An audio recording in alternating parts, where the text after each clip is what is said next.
Olá, boa noite, muito boa noite. Muito boa noite, meu irmão, muito boa noite, minha irmã, muito boa noite, meu amigo, minha amiga. Muito boa noite, meus queridos irmãos em Cristo, sejam do Instagram, sejam do Facebook.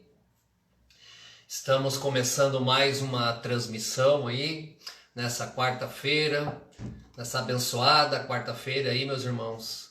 Estamos aqui para mais uma live. Estamos aqui para mais uma transmissão, estamos aqui para mais uma vez temos a oportunidade que Deus nos dá de falar um pouquinho do Evangelho, de falar um pouquinho da sua palavra. Então o nosso objetivo é esse. Então muito boa noite a você, meu amigo, minha amiga. Que a graça de Deus, que a paz e o amor de Cristo estejam sempre conosco, meus irmãos. Então, desde já vou agradecendo quem for assistir ao vivo a live, quem for assistir posteriormente no meu perfil no Facebook, no meu perfil lá no IGTV do Instagram. Após o término da live, eu coloco o vídeo também no YouTube, na íntegra, sem edição, do jeito que está sendo feito aqui, no canal O Evangelho Segundo o Evangelho. Então, temos essas três opções aí: assistir ao vivo, assistir nos perfis do Instagram e do Facebook, ou assistir posteriormente no YouTube. Então, meus irmãos, cumprimentando mais uma vez, agora são 8h02, que a graça de Deus, que a paz e o amor de Cristo estejam sempre conosco, meus queridos. Muito boa noite a todos. Falando também que quem quiser comentar, quem quiser discordar, ou quem quiser concordar ou quiser colocar uma coisa a acrescentar aí na live, seja no Instagram ou seja no Facebook, esteja à vontade, pode comentar que eu normalmente todas as pessoas que põem comentários aí eu leio, seja no Instagram, no Facebook, eu coloco aqui e é o meu jeito de fazer a transmissão. Então, meus irmãos, de cara já vamos aí ao tema. Hoje é a 41ª transmissão, meus irmãos. Já faz algum tempinho aí, 41ª live, 41º tema. Então, ao longo das últimas transmissões, eu tenho feito estudos devocionais do livro de Atos. Comecei lá com o capítulo 1. É um livro muito, muito interessante. Já sugeri semana passada, quem quiser começar uma leitura bíblica ou quem esteja em alguma dúvida de qual livro, de onde começar uma leitura, livro de Atos dos Apóstolos, meus irmãos, vou só ajustar um pouquinho a câmera aqui. É um livro maravilhoso e nos ensina muito, tem muita doutrina, conta os primeiros passos da igreja, conta como a Igreja de Cristo começou a se formar e especialmente conta as primeiras doutrinas, as doutrinas dos apóstolos, a sã doutrina como é conhecido. Então, mais uma vez, e antes de começar realmente a leitura, que a graça de Deus, que a paz e o amor de Cristo estejam sempre conosco, meus irmãos, estejam sempre na nossa vida. Então, ratificando, quem quiser aí comentar, quem quiser colocar alguma coisa, sinta-se à vontade, muito me honra aí a opinião de vocês. Irmãos, também antes de começar, quem tiver também a oportunidade, quiser compartilhar com seus amigos aí, esteja à vontade, se sentir que é interessante, agradeço muito também. Então hoje, amigos, começaremos aqui a comentar o livro de Atos dos Apóstolos, capítulo 6. No capítulo anterior, capítulo 5, fizemos a parte também em duas partes. Hoje era um capítulo maior, hoje é um capítulo um pouco menor, então acredito que dá para fazer de uma vez só. Tentarei colocar aí 35 minutos em todo o capítulo e comentando aí, porque é um capítulo que também é muito interessante. Então hoje, meus amigos, devocional Atos capítulo 6, aliás, eu coloquei como subtítulo os primeiros passos da Igreja de Cristo. Lá no capítulo 5 já estava começando a fase embrionária, vamos dizer assim, a fase inicial da Igreja de Cristo, como estava se formando a igreja, o que os apóstolos estavam fazendo, as primeiras doutrinas, os primeiros problemas. No capítulo anterior também existe claramente já um confronto entre o sistema religioso judaico, que mandava no campinho, vamos dizer assim, usando uma expressão que nós conhecemos bem, naquela época, no meio judaico, e a confissão de fé cristã. Então já começou a existir um conflito, e eu procurei trazer um paralelo para os dias de hoje, e realmente também acontece isso. Hoje quem for falar, quem for pregar o evangelho puro, o evangelho da graça, vai sofrer contestações do sistema religioso, vai sofrer objeções, vai sofrer críticas, mas é assim, meus irmãos, é assim. E aquele que recebeu a graça do evangelho tem que levar à frente essa graça através da palavra correta de Deus, através da sã doutrina. Então vamos lá. Livro dos Apóstolos, devocional, Atos, capítulo 6, livro de Atos dos Apóstolos, capítulo 6, versículo 1. Ora, naqueles dias, crescendo o número dos discípulos, houve uma murmuração dos gregos, atenção a essa palavra, contra os hebreus, porque as suas viúvas eram desprezadas no ministério cotidiano. A Bíblia Sagrada, conforme a tradução, até muda essa expressão gregos. Tá? Gregos aqui eram todos os que não eram hebreus, ou os que não eram de origem judaica. Então a igreja começou a ser pregada pelos apóstolos no meio dos próprios judeus. Então a maioria das pessoas que ouviam a pregação, que ouviam os apóstolos, o contexto, a área geográfica onde a igreja de Cristo estava começando a nascer, era o meio judaico, era na região dos judeus. Então aqui existe uma murmuração, no versículo 1, dos gregos, que eram os não-judeus que viviam ali. Os gregos seriam aqueles que não pertenciam ao meio judeu. Então, basicamente é isso. Versículo 2. E os 12 apóstolos, convocando a multidão dos discípulos, disseram: não é razoável que nós deixamos a palavra de Deus e servimos as mesas. Então aqui é um problema prático, de rotina, cotidiano. Nas reuniões se serviam as mesas, e as mulheres e os homens dos gentios, que eram os gregos, os não hebraicos, não hebreus, estavam se sentindo discriminados. Então os apóstolos disseram: não é razoável que deixemos a palavra de Deus e servimos as mesas. Os apóstolos tinham recebido diretamente de Cristo a palavra de Deus, os evangelhos, e realmente eles teriam muito mais importância levando essa palavra do que servindo mesas, servindo refeições, servindo pão, servindo vinho para aquelas pessoas. Versículo 3. Escolhei, pois, irmãos dentre vós, 7 homens de boa reputação, cheios do Espírito Santo e de sabedoria, aos quais constituamos sobre estes importante negócio. Aqui vai ser o primeiro relato, a primeira vez que se ouve falar do serviço de diaconia, os diáconos. Aqui não tem esse termo ainda, mas seriam pessoas que auxiliariam na reunião dos santos, na reunião dos cristãos. Importante que os apóstolos falaram: escolhei, pois, irmãos, dentre vós, 7 homens de boa reputação, cheios do Espírito Santo.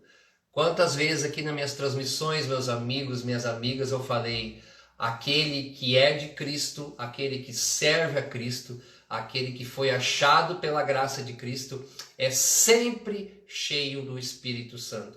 Não existe conversão a Cristo se não for acompanhado da companhia do Espírito Santo. Então os apóstolos aqui deixam bem claro. Versículo 4. Mas nós perseveraremos na oração e no ministério da palavra. Então aqui está.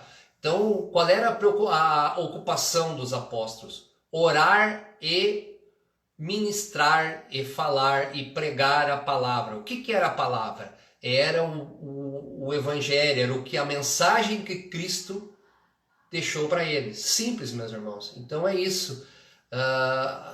A principal, talvez as principais, uma das principais ou duas das principais, vamos dizer assim, funções de um cristão é esse. É claro que ele tem que fazer a obra, claro que ele é caridoso, por se ele é acompanhado do Espírito Santo, a caridade faz parte da vida dele. No entanto, o principal é esse: orar e levar e pregar e ministrar a palavra de Deus. Isso é mais importante do que qualquer outra coisa, meu. A verdadeira palavra, a sã doutrina. Isso é muito importante na vida do cristão. Isso é quase que uma obrigação do cristão, meus irmãos. Versículo 5.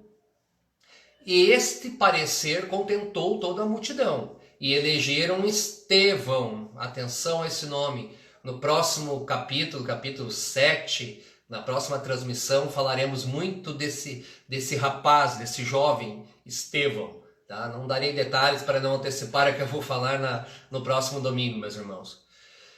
E este parecer contentou toda a multidão, e elegeram Estevão, homem cheio de fé e do Espírito Santo, e Filipe, e Prócoro, e Nicanor, e Timão, e Parmenas, e Nicolau, prosélito de Antioquia.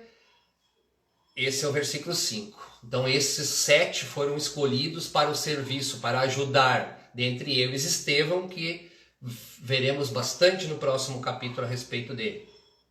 Versículo 6. E os apresentaram ante os apóstolos, e estes, orando, lhe impuseram as mãos.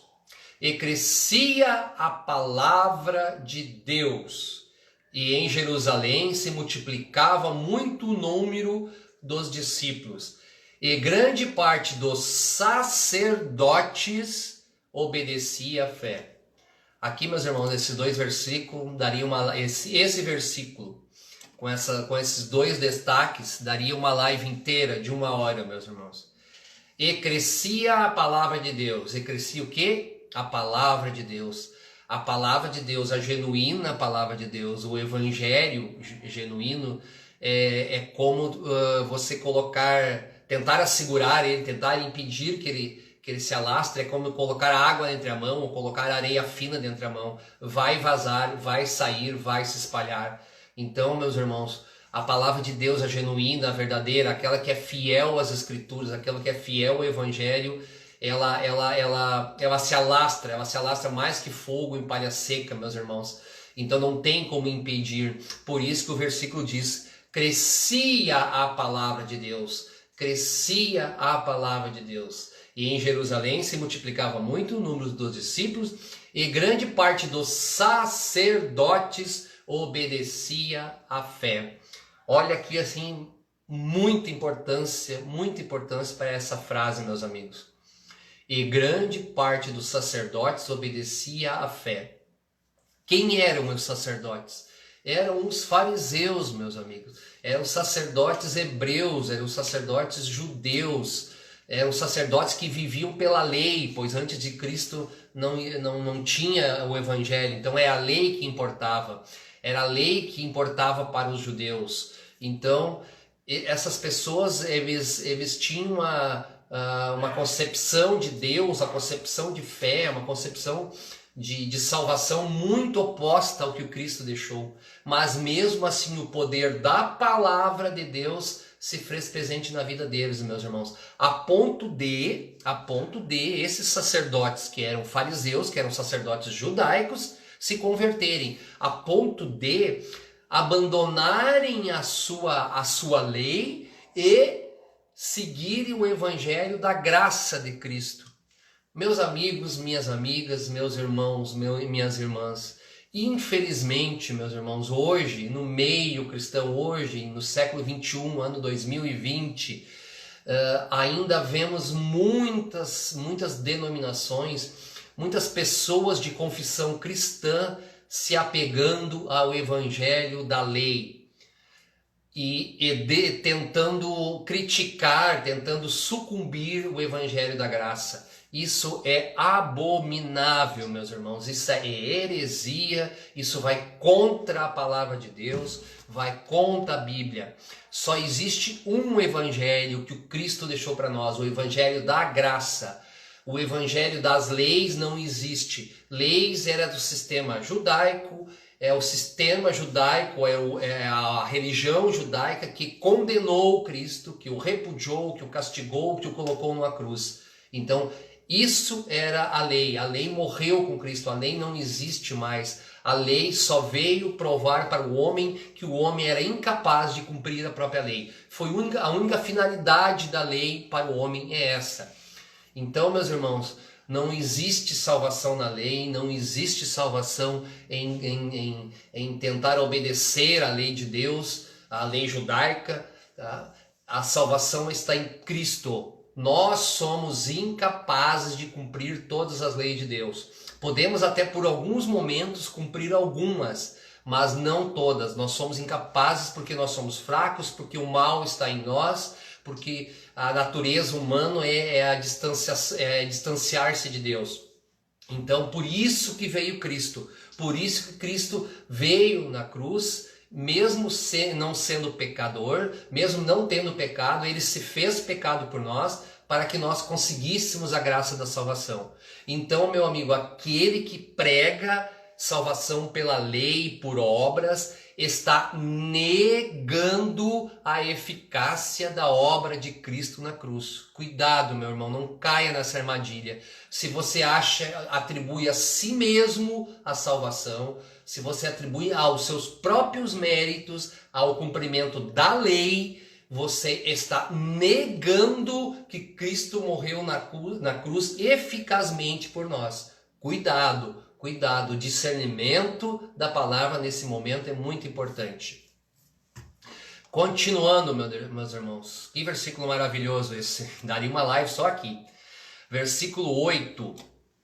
Estevão, cheio de fé, ó, Estevão de novo, e de poder, fazia prodígios e grandes sinais entre o povo. Estevão, um dos 7 escolhidos lá para a diaconia. Cheio de fé, pela fé. A fé é a força que move o crente. Fazia prodígios e grandes sinais entre o povo. Continuando. E levantaram-se alguns que eram da sinagoga. A sinagoga, o sistema religioso da época judaica. E levantaram-se alguns que eram da sinagoga, chamados de libertinos, e dos sirineus, e dos alexandrinos, e dos que eram da Sicília e da Ásia, e disputavam com Estevão. O que é disputavam aqui, meus irmãos? Eles estavam contra. O sistema deles era outro, eles se baseavam na lei, no sistema judaico, em toda aquela sistemática, muita hipocrisia no meio. E então Estevão veio pregando o evangelho de Cristo, que é o evangelho da fé, da graça. Então eles começavam a disputar, a discutir com Estevão. Versículo 10. E não podiam resistir à sabedoria e ao espírito com que falava Estevão. Versículo 11. Então subornaram uns homens para que dissessem: ouvimos-lhe proferir palavras blasfemas contra Moisés e contra Deus. Aqui, meus irmãos, o que foi a tônica do capítulo anterior, mais uma vez aqui, o sistema religioso se vê abalado pelo evangelho. O sistema religioso de 2000 anos atrás, o sistema judaico, o sistema dos fariseus, se viu abalado, a sua estrutura de poder, pois eles mantinham poder sobre o povo. Então os clérigos, os sacerdotes mantinham poder sobre o povo, um poder que amedrontava o povo judaico. E aqui, quando vem alguém pregando que a salvação é por Cristo, não é mais pelo templo, não é mais pelo véu do templo, não é mais pedindo intercessão a um líder religioso, não era mais pedir perdão a um fariseu, não era mais preciso sacrificar animais no templo para a remissão dos pecados, era Cristo que perdoava os pecados. Então esse sistema se viu abalado. Então comentei muito na live do capítulo anterior de Atos 5, isso, meus irmãos, o abalo, o sistema religioso fazendo de tudo para que o verdadeiro evangelho, para que o evangelho de Cristo não obtivesse sucesso, não fosse falado às pessoas. E aqui eles estão fazendo isso, estão mentindo, estão tramando contra me fugiu o nome agora, tá? Estão tramando contra Estevão, melhor dizendo, para que inventasse alguma coisa, inventasse algum motivo que pudessem acusar Estevão, pudessem o desacreditar. Então eles estão agindo sordidamente. Versículo 12. E excitaram o povo, os anciãos e os escribas, e investindo contra ele, o arrebataram e levaram ao conselho. Versículo 11. Versículo 13. E apresentaram falsas testemunhas que diziam: este homem não cessa de proferir palavras blasfemas contra esse santo lugar e a lei. Falsas testemunhas, e representaram falsas testemunhas que diziam: esse homem não cessa de proferir palavras blasfemas contra esse santo lugar e a lei. Falsas testemunhas, meus irmãos. O que nós podemos trazer para os dias de hoje? O falso testemunho cristão no mundo, meus irmãos. Isso é uma triste realidade. Quantas pessoas ao nosso redor, na mídia, em redes sociais, nas suas denominações, dão falso testemunho cristão no mundo, meus irmãos. Dão testemunhos que são antibíblicos, que são anti-evangelho, que são anticristãos, meus irmãos. Então, hoje, atualmente, ainda existe em número exageradamente grande o falso testemunho, como aquelas falsas testemunhas iam acusar Estevão. Então, é só você olhar ao redor, meu irmão. Toda vez que você vê alguém pregando o dízimo, alguém pregando que culto só pode ser feito em templos, alguém pregando salvação através das obras, alguém pregando que o crente, depois de convertido a Cristo, ele pode perder a salvação. Toda vez que alguém pregar isso, alguém pregando que um líder religioso pode perdoar pecados e inúmeras outras coisas, alguém falando em vocábulos que ninguém entende, a famosa língua estranha. Isso aí é falso testemunho cristão no mundo, meus irmãos. Isso é muito triste, assim. Eu, por exemplo, dou um exemplo pessoal, eu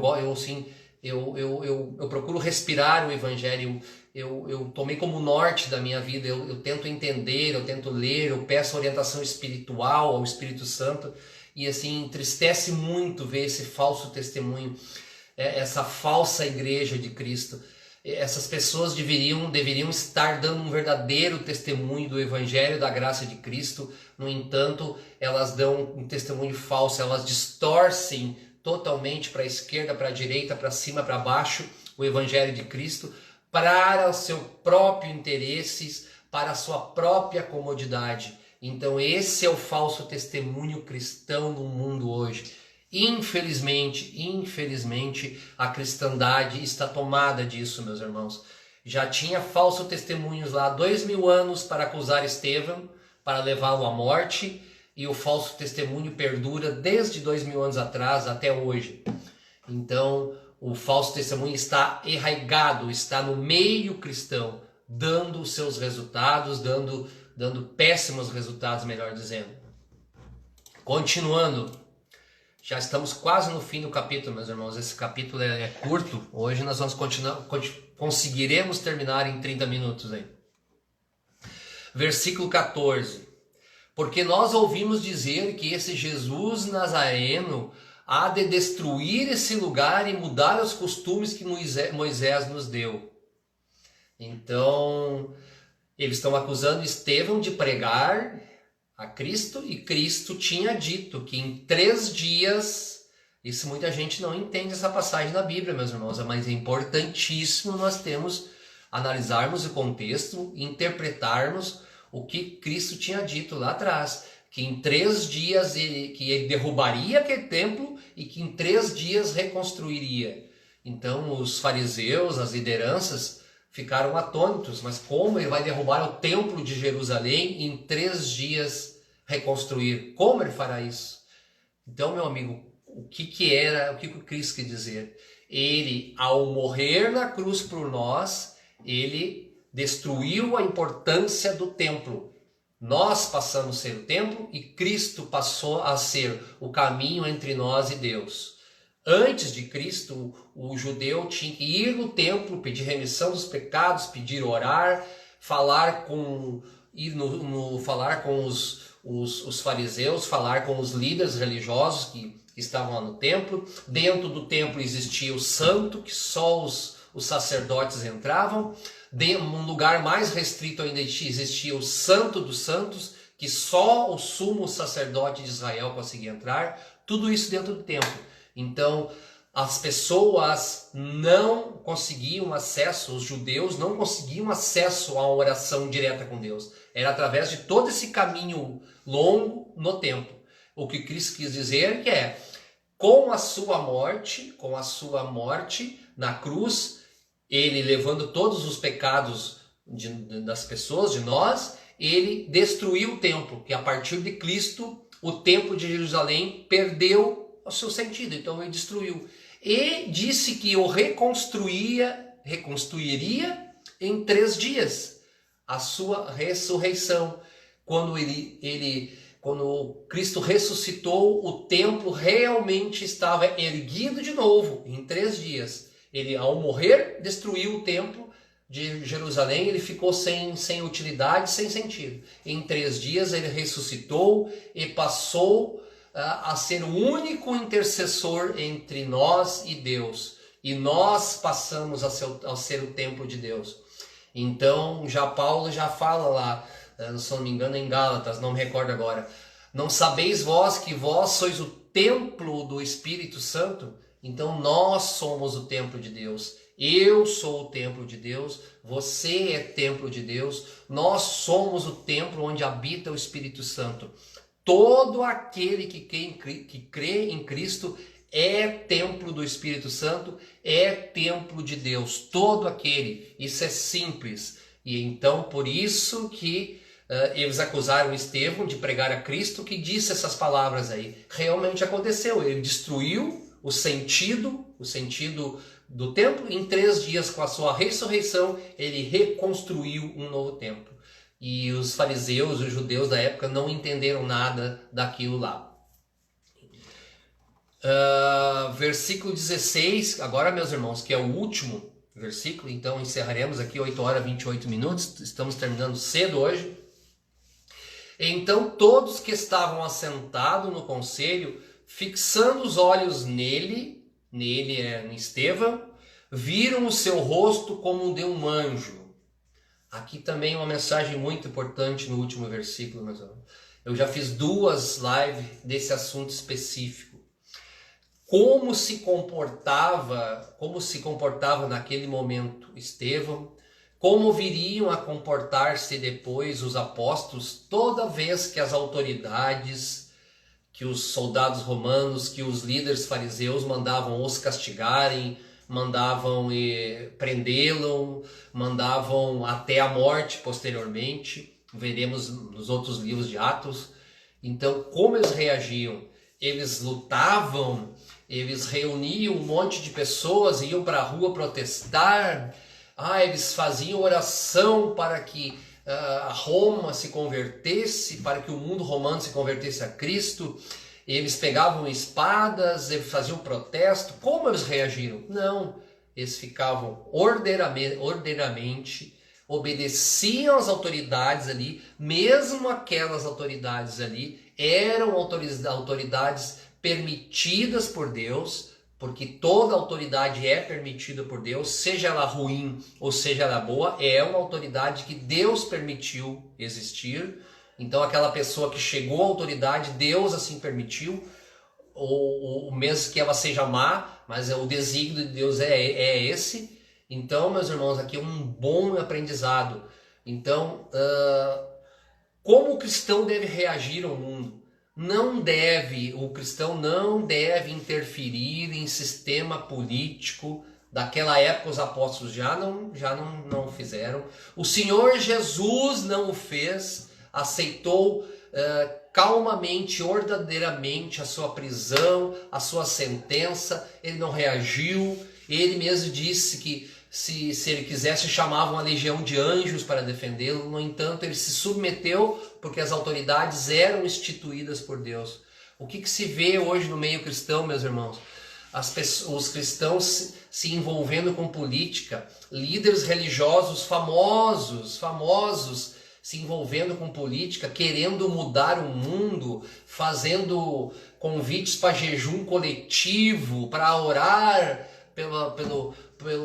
pela evangelização do Brasil, para orar pelo que o evangelho seja pregado em todo o mundo. Não, meu irmão, quem faz isso está indo contra Deus. Eu já fiz uma live há bastante tempo já com esse tema. A gente não pode orar para o mundo porque a Bíblia diz que o mundo jaz no maligno e que o mundo está perdido. Só não sabemos a data ainda. Nós temos que orar apenas pelas autoridades que tomem decisões que não nos afetem negativamente, só isso. Mas orar para que exista uma mudança no mundo, que o mundo se converta ao cristianismo, não vai acontecer, meus queridos, não vai. Então, os apóstolos aqui, o Senhor Jesus deu-nos o exemplo, aceitar mansamente as decisões, mesmo que fossem a sua própria morte, como que vai acontecer aqui em Estevão e vai ser relatado no próximo capítulo. Então, nós não podemos orar pelo mundo, nós podemos orar pelas pessoas do mundo, pelos aqueles que Cristo escolheu. O próprio Senhor Jesus já nos disse, eu não rogo pelo mundo, eu rogo por aqueles que tu me destes, Pai. É isso que nós temos que orar, meus irmãos. O mundo tem um destino certo e a palavra de Deus fala inumeramente, fala em dezenas de versículos que o mundo já está condenado, que ele caminha para o caminho que nós soubemos, e a Bíblia nos fala isso. Então, se você quer mudar esse destino do mundo, ou esse destino dos países, você está indo contra o desígnio de Deus. Eu sinto em me dizer, meu querido, se você ora pelo bem do mundo, você está indo contra os desígnios de Deus. Porque Deus nos deixou bem claro, através das suas profecias, através da sua palavra, que o mundo vai para o colapso até a volta de Cristo. Então não tem o que nós possamos fazer, é desígnio de Deus. Então aquele que acha que se envolver no sistema político, que botar cristãos na Câmara dos Deputados, nos senadores, no presidente, não sei aonde, vai mudar as coisas? Não vai, meus irmãos, não vai. Infelizmente não vai, ou sei lá, felizmente, porque o desígnio de Deus é esse. O mundo está perdido, não há nada que possamos fazer para solucionar isso. É só ler a palavra de Deus e você vai achar que eu estou falando. Leia as profecias de Isaías, leia as profecias de Daniel, que fala muito do final dos tempos. Daniel fala bastante, o livro de Daniel. Leia o Apocalipse, meus irmãos, leia as profecias que o Cristo deixou-nos para o final dos tempos. Está tudo ali. Então, se você acha que o mundo vai se converter, que o mundo vai ficar cheio de gente boazinha, pregando bem, você não acredita na palavra de Deus. Ou você acredita nessa versão, ou você acredita na Bíblia. As duas coisas são antagônicas.